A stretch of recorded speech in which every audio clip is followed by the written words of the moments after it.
Or if you're not electronic, you can pick up a pen and paper. We'll see you again, I hope, at the same time next Sunday. Until then, goodbye.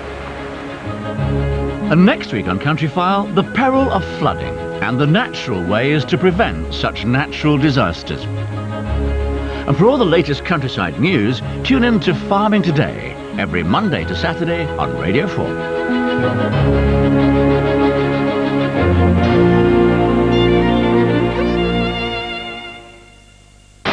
This television is rubbish. You wouldn't throw it at a dog. A new way of seeing. BBC 4 launches on the 2nd of March. I mean, I'm in the art world, but at the same time, I'm not in the art world. I don't feel I've got anything to lose anymore. Darley should be brought to Paris. I am here because I am a genius. To mark the occasion, you can see a live broadcast on BBC 2 from 7.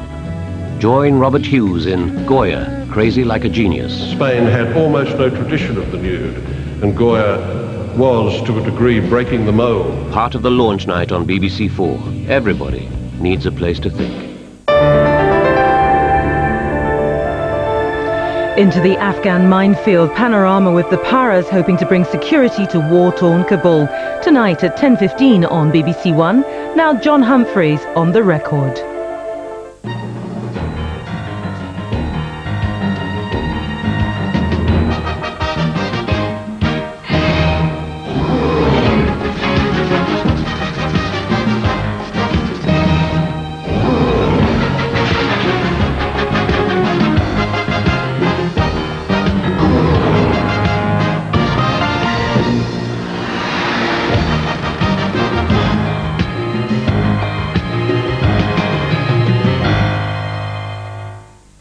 Good afternoon. Are we about to pay to use our roads? That's what the government's being told should happen, and we'll be asking if they'll get away with it.